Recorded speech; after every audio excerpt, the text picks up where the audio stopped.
What is up mga ma'am sir? Good morning. It's our second day here in Thailand. So actually kanina pa ako gising. I really slept in like siguro mga 8 hours na yun. Pero sobrang mababaw lang yung tulog. Alam mo yun, siguro namamahay pa ako. Anyway guys, I already prepared my breakfast. So bumaba lang ako dun sa my lobby because they have like a common or shared microwave oven there. And ayan, tinoast ko. Actually may microwave ko tong cheese toasted sandwich from 7-Eleven. So supposedly it should be toasted eh. May toaster dapat, but microwave would do. So yeah, this will be my cute breakfast for now before I head out. So yun guys, we're out and about. So ito yung forma ko for today's video. May outfit check. So yan, actually ano lang to, recycle yung mga forma ko ngayon. Hindi na ako namili na mga susuotin ko dito sa Thailand kasi nagtitipid ako. So anyway, yan. Parang waffle shirt lang to from COS. And yeah, pants din is from COS. Plus, I'm wearing this super comfy na Golden Goose Superstar. This bag from Maison Kitsune. Actually, kay love to, hiniram ko. Tapos yung phone ko, nakasokbit lang sa akin. Using my Topology. Wow! Outfit check talaga. Vlogger na vlogger. But anyway, ayan. Ito lang yung dala ko for today. I will be going to Siam Square and Siam Paragon Mall. So, sobrang chill lang talaga ng gagawin ko dito sa Thailand. Hindi ako pupunta dun sa yung mga temples na kasi unang-una napuntahan ko na sila. And at the same time, gusto ko chill lang talaga yung trip ko, yung pag-explore ko dito sa Thailand. Dahil manonood lang naman talaga tayo ng concert dito. So, bonus na lang yung pagpunta natin doon. And hindi ko napuntahan yung mga nabanggit ko kanina, yung Siam Square, Siam Paragon. Kasi yun yung shopping district dito sa Bangkok. And nung panahon na pumunta ako dito first time, wala akong pang shopping. Ngayon naman, ewan ko, meron naman, pero hindi naman tayo magsha-shopping. Kasi nagtitipid tayo, di ba? Yun yung goal. So yun guys, anyway, papunta na ako. I will be taking the BTS or yung train. Hopefully, hindi sobrang init. But yeah, let's see. This is Thailand. Ganun talaga, di ba? So let's buy a ticket, guys. So, we're going to Siam. Fare is 43.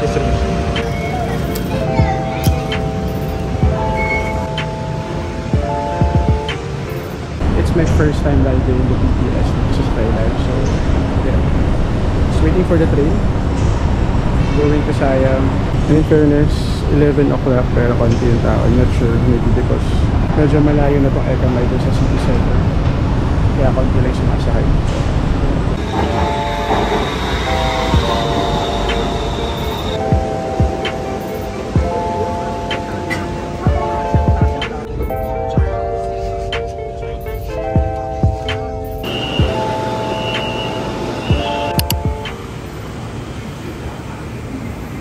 So yun kasi dito na ako sa Siam Station. So parang mga 15-20 minutes lang siya na ride from Eka Mai. So very accessible pa rin. My first stop would be Siam Square. So dun muna ako magagala and then tatawid lang ako on the other side and dun naman yung Siam Paragon. So yun ang agenda natin. Let's go. Ang init.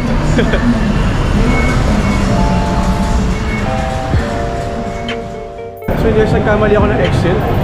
So dito muna ako sa Siam Paragon, ito na muna yung unahin ko kasi ito na yung pinakamalapit.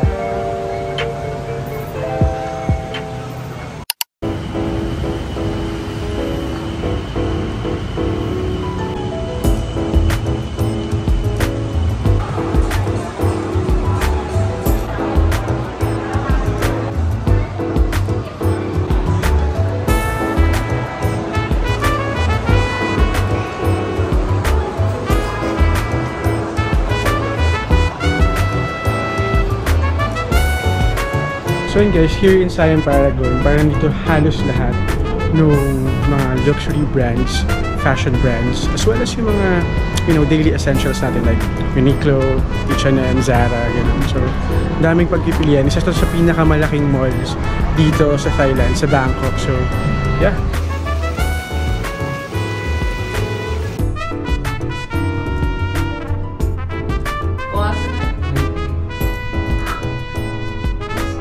So yun guys, grabe. So sobrang high and sobrang laki ng mall na to. They also have showrooms para sa mga kotse. Like this one, they have Porsche.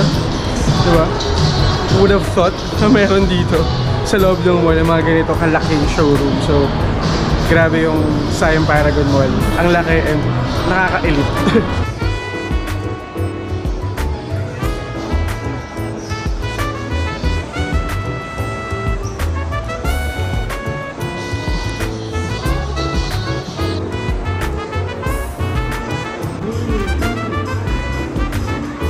So yun mga ma'am, sir, what's nice about Siam Paragon is yung mga levels, parang naka-categorize sila. Like sa M floor, nandun yung mga luxury. Tapos sa second, nandun yung mga sakto lang yung price level like Zara, H&M and all. Then on this level naman, nandun yung mga sports car, home appliances and all that. So at least hindi ka malilito or hindi ka maliligaw kung ano lang yung gusto mong puntahan. Ayun, per floor makikita nyo agad.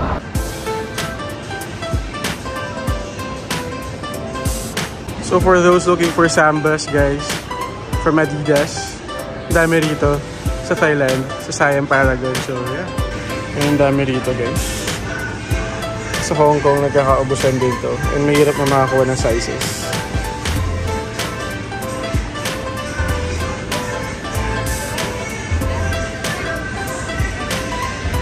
So nice.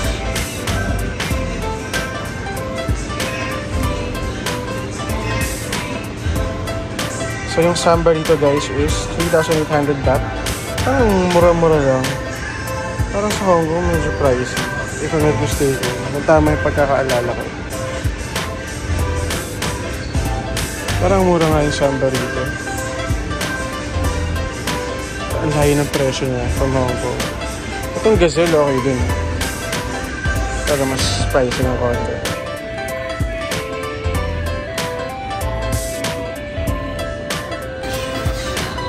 Thank you.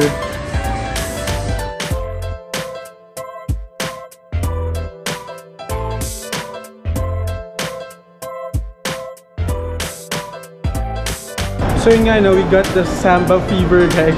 Mabili tayo dito sa Siam Paragon, dito sa Adidas. Kasi sobrang sold out na siya, like sa Hong Kong.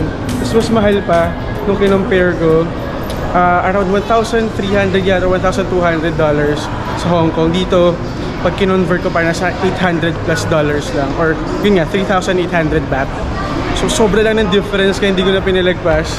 And may basbas ba ng Blavi, sabi niya, bilhin ko na lang din daw. Kasi nga yun, sobrang sold out siya sa Hong Kong, guys. Ang hirap makahanap. So yeah, ito ang ating first damage. Sabi ko pa naman kanina, magtitipid tayo, pero wala, ganun talaga. So yun, guys, parang may auditorium dito sa likod ko. So umupo muna ako dahil nakapagod maglakad-lakad. But anyway, yun nga, sobrang naka-categorize per floor yung mga pwede nyo makita. Then dito sa Siam Paragon, nandito rin pala yung Oceanarium. So parang malaking aquarium, parang ocean park, gano'n. So tignan natin, check natin yun later. Nasa ground floor pala yun. Tapos, ay, nasa basement. Tapos sa ground floor pala yung mga kainan. Kasi actually yun yung hinahanap ko, yung mga pagkain. Dahil gutom na tayo, hindi pa tayo nagli-lunch, guys. And yung bin-breakfast lang natin sa yung toast. So yeah, yun lang, tumambay na ako rito dahil I found it awesome to have this.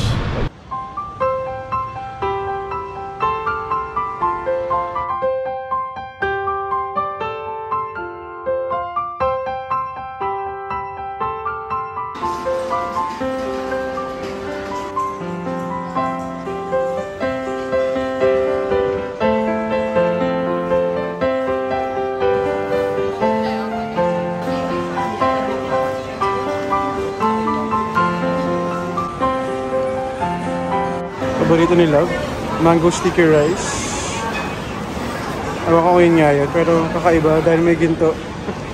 Meron sila rito, sticky rice with coconut milk, black beans, parang sarap.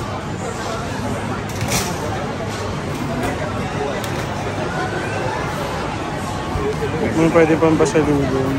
So guys, we're currently here sa parang food court ng Siam Paragon. So sobrang dami ng restaurants like from fast food, like western food, iba-ibang cuisine, halo-halo. May Moe's Burger, may McDonald's, may Bonchon. Nakakamiss din yung Bonchon, guys. Meron ding part dito na Thai food naman din, and iba't ibang mga parang local restaurants na talagang pang food court level. So check natin yun.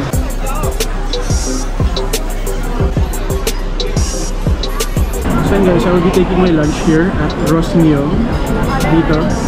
So yeah, order muna ako. One fried chicken. This one? Yeah, this one. One sticky rice. And this one. Yes. Is this good for one only? Yes. For one. Okay. Yeah, this one. For the drink, I'll have water plus one water and one longan juice. Okay. So yan, sobrang gutom. Parang feeling ko ang dami kong in-order. But anyway, dito na tayo. So orderin na natin yung mga gusto natin, di ba? Yun lang, gutom na ako. I'm not sure kung gaano katagal, pero tagal lang. Haba kasi ng pila, so kakaupo ko lang. And yun, lunchtime kasi kaya ang dami rin tao dito. So this is the stir-fried rice vermicelli noodle with crab meat. So medyo mahal siya at konti lang, pero tingnan natin, baka masarap naman guys. So I also ordered the longan juice. Let's taste. Actually masarap to. Try ko before sa Malaysia. So this is our next order guys. Second batch. So we have the fried chicken. Parang sontum ba yun? Sontum fried chicken with sticky rice. Let's go. Looks good.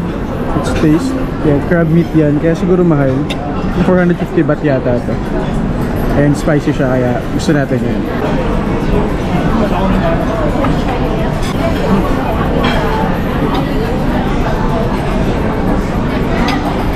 Anghang. Sarap.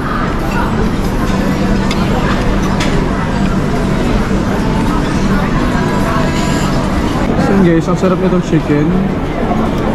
Malasa siya kahit yan, parang kahit walang sauce actually. And then yun, parang Pinoy fried style ganun. Hindi siya masyadong oily. But yeah, it's really nice.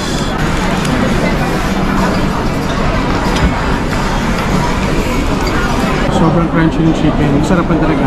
Feeling ko maubos ito kahit apat.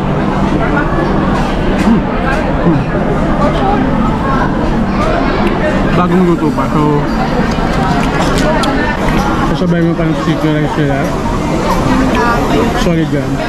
Yeah. Sarap din yung sauce guys. Masarap din yun. Nara i-dip.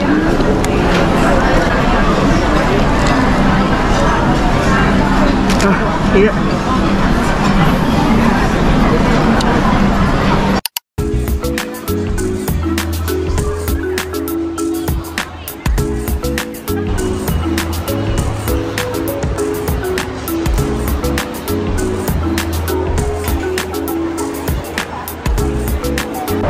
So yun guys, aside dun sa shopping, nandito rin yung Bangkok Sea Life Ocean World plus yung Madame Tussauds. I mean, sa sobrang laki nitong Siam Paragon. So, nandito pa yung aquarium plus yung Madame Tussauds. So, hindi ako sure. Tignan ko muna kung pasok ba ako or what, pag-isipan ko. So, wala naman talaga ako itinerary. Dito lang naman talaga ako mag-stay or gagala-gala. So, tignan ko kung magkano yung tickets. So yun guys, medyo mahal din yung ticket, 990 for peak days. Tapos may combo sila na Sea Life plus Madame Tussauds. Kaso, hindi ko naman din, parang hindi ko trip naman mag Madame Tussauds na. So anyway, I decided not to go na. Okay lang. But anyway, yan. Kung gusto nyo ma-experience to, yung Sea Life Bangkok, dito rin yan sa Siam Paragon. So for now, akit muna ako. And then, baka pumunta na ako sa Siam Square after this. Kasi, ayun, buti na nga lang ito inuna ko kaysa doon sa Siam Square. Kasi, medyo open area yung lalakaran doon. Unlike dito na mall, inside the mall, kaya air condition. So, sobrang init kasi kanina. So, ngayon, medyo pahapon na. Kaya, baka less na yung init. So, let's go.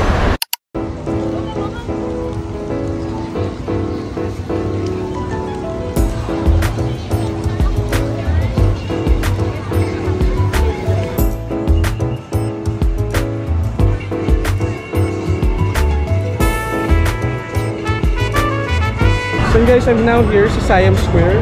So you can see lang yung Onitsuka Tiger store dito. And at the same time, dito rin yung flagship store ng Thailand brand na sobrang sikat ngayon, which is Gentlewoman.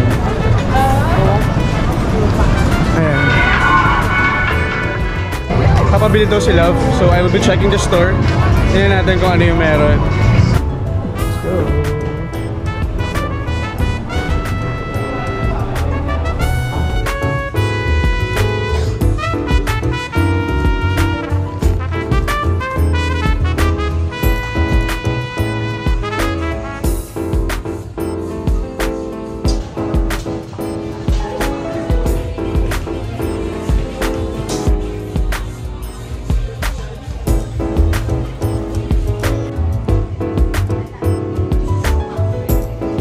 So ito guys, yung hard siya. Magkano ba ito?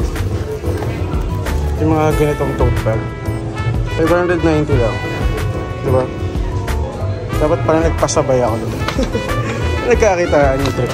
Tapos meron din ganyan. May ano. Tapos meron din color black. Dami. Kasi iba talaga parang binibenta siguro nila. Dahil ang daming binibili. Ayan guys, ang dami. Tanong ko nga sa mami ko. Saka sa kapatid ko kung gusto nila.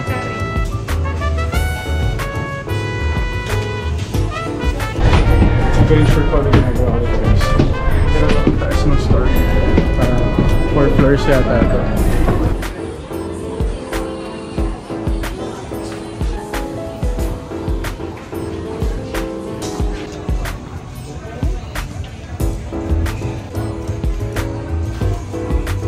So yun guys, so far ito yung napabili ni Love. Ito yung nagustuhan niya. Ito parang yung sa Prada na, ewan ko, basta may ganito yung Prada na design. Parang banig-banig and all. And then Lady and the Tramp na bag. Yung gentlewoman. So ayan, yun yung nagustuhan niya daw.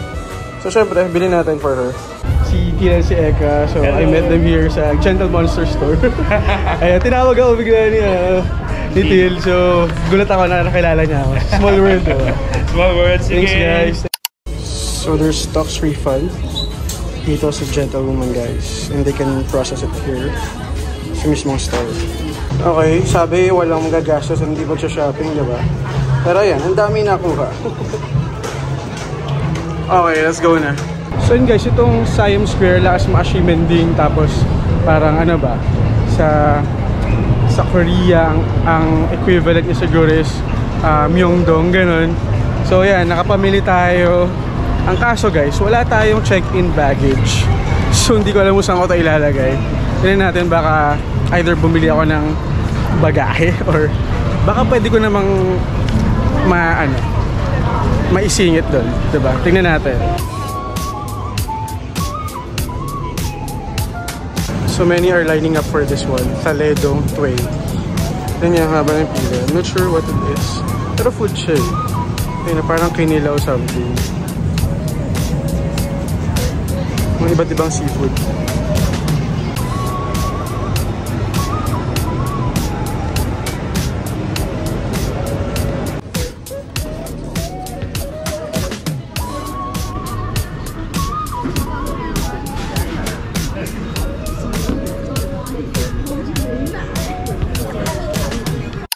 So yun guys, I'm back home. So, ayun yung napamili natin kanina. I-haul ko yan later.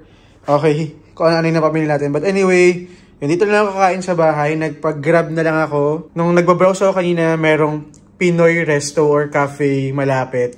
Kunching yung pangalan. So, umorder ako ng tinola.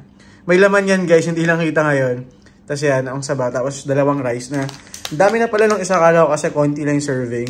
But anyway, 225 baht lang yan, kasama na yung delivery fee. So, sobrang mura. Wala pang $50 yata yan. Hong Kong dollars ha. Kasi syempre, yun yung basihan ko ngayon. But anyway yan, magaling ako umuwi to edit. Ayan, nag-edit na rin ako ng vlog. Dahil sinisipag tayo. So, kain muna ako ng dinner. Tapos, after nun, shower. Tapos, i-haul natin to kung ano yung napamili natin kanina, okay? So, yan.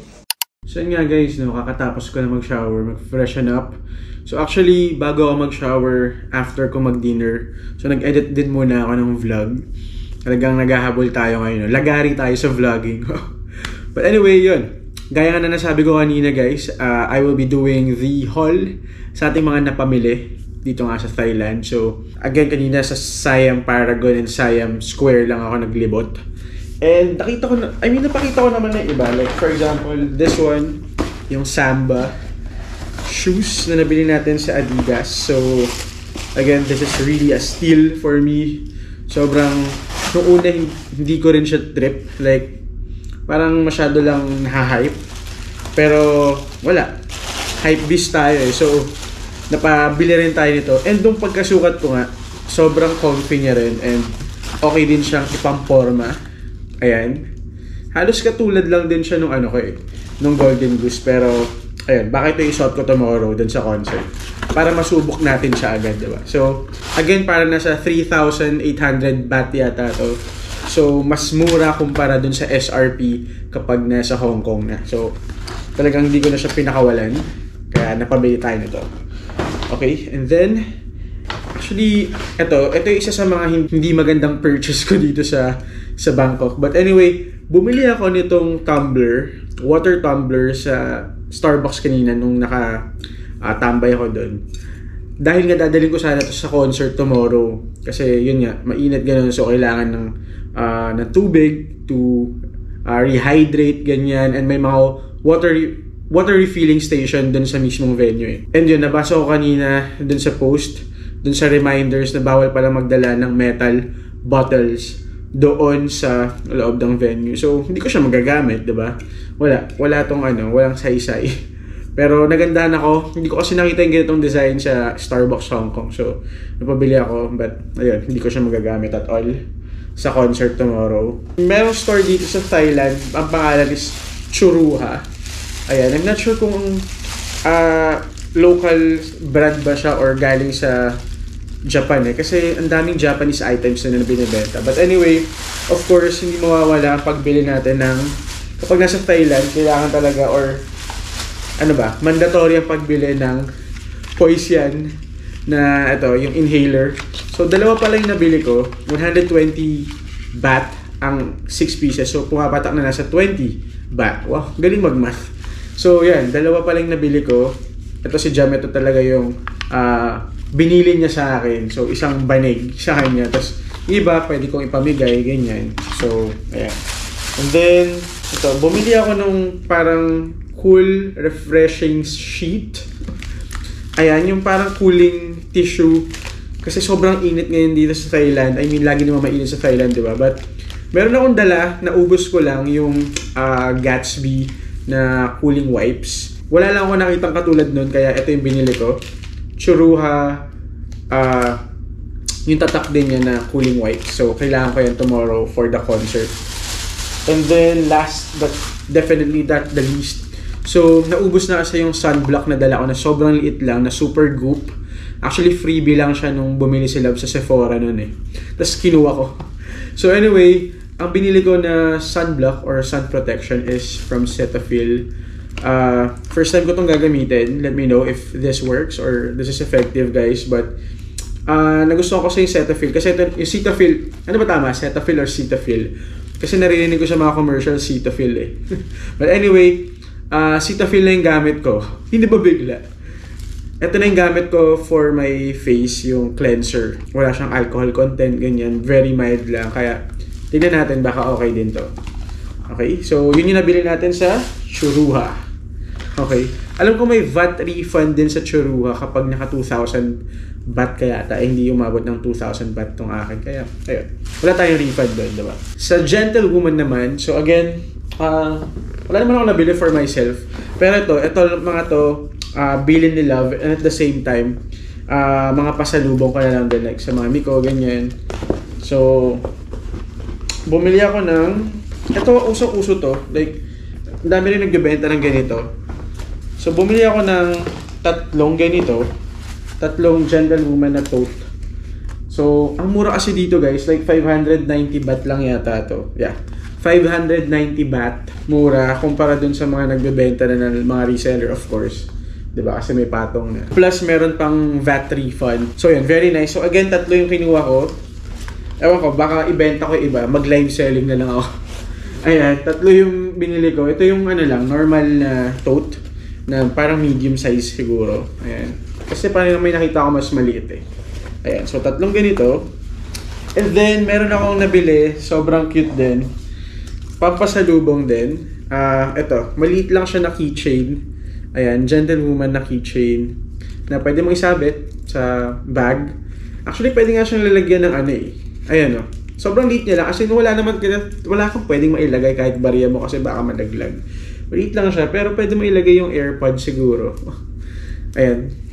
Pwede. And ano lang talaga siya, keychain lang talaga siya dun sa bag. So, ang binili ko, apat actually yung binili kong ganito. So, ipapamigay ko lang din siya or pasalubong. Saan ba? Yan. 4 pieces na gentlewoman na super cute, super liit na keychains. So, this one is 390 baht. So, pwede na rin, di ba? Pampasalubong. Ayan. Hindi ko lang alam kung saan sila ilalagay. Kasi wala akong check-in baggage. I'm not sure kung makakabili pa ako ng extra na luggage. Or baka, isiksik ko na lang dun sa bagahe ko ngayon. So, let's see kung magkakasya sila. Okay. And then, bumili rin ako. Ito. Yung tote bag din siya ng gentlewoman. Pero ito, meron siyang dalawang pockets sa front. So, baka ito yung ibigay ko sa mommy ko kasi ito yung medyo kakaiba. Ayan. So, this one is, I think, kapareho lang siya nung price nung isa. If I'm not mistaken. Mas mahal pala to. 1,290 baht. So, pwede na. Ayan, pang pasalubong. And then, ito na yung mga bilin ni Love. Itong dalawang bags na to na sobrang nagustuhan niya. Kanina nung sinabi niya sa akin. Gustong-gusto niya raw to. So, unang-una, ito, yung Lady and the Tramp na Collector's Edition na tote bag. So, box kasi na tote yung gusto talaga ni Love daw. Yung ganitong design. And sa kabila, si Tramp naman. Hindi ko nakita na, hindi ko napansin ng una na meron din palang print sa likod. Akala ko parang isa lang. Ito lang, si Lady lang. Pero yun, Collector's Edition. Sorry. Collector's Edition daw to. And yun, very nice lang. Actually, initially ang gusto ni Love yung normal lang na box tote. Yung ito lang. Pero wala na yun. Kaya, ayan. So, the inside is very nice. Ayan, meron siyang parang sa ilalim. Anong pang tawag dito? Platform. Parang may box something siya para siguro mas maano yung shape. Ayan, pwede mong mas maging solid. Solid yung ibaba. Yung shape niya sa ibaba. And, ayan, natatanggal siya. Diba? So, that's nice as well. And then, ayun, napakita ko na rin naman yung isa kanina. Actually, ito, medyo pinag-aagawan siya kanina. Kasi isa na lang to, guys. Ayan, kung makita nyo. Isa na lang to. Tapos, nung nilapag ni ate, nung sales lady kanina, or nung sales assistant, kinuha ko siya agad. Kasi, kahit ako nagandahan ako dun sa design. And, mahalin tulad ko siya dun sa Prada na ganito. May Prada na ganito na bag. And Loewe yata yung isa. Na ganito yung design. Ganito yung itsura. Ayan. And, nung pinakita ko rin kay Love, sobrang nagustuhan niya. So, yeah, this is very nice. And then, tanong ako ng mga nandun, yung mga tao dun sa store kung saan ko daw nakuha. Kasi, natripan din nila and buti na lang talaga ako yung nakakuha ng last piece nito. I'm not sure kung nag-restock sila after I left the store. But, anyway, this is very nice. Ito yung pinakamahal yata dun sa lahat na nabili ko sa gentlewoman. So, this is 1,790 baht. Pero yun, meron namang tax refund. So, pinaasikaso na dun sa mismong store. Tulad na napakita ko kanina. And that's very nice. I think nasa around 400 yata. Or basta around 400, 350 yata yung nakuha ko na VAT refund. So, malaking bagay na rin. Pang ano na rin yun. Pangkain, gano'n. Pang meals na rin, diba? And yun guys, that's basically it. Again, maraming salamat. Ayun yung naging haul natin. Maraming salamat sa pagsama sa aking vlog. Sana nagustuhan nyo ito. At kung nagustuhan nyo, don't forget to like, share, comment, and subscribe on my channel. So this has been JB Domingo. Stay safe, God bless, and Kopkun ka. Adios. Bye guys.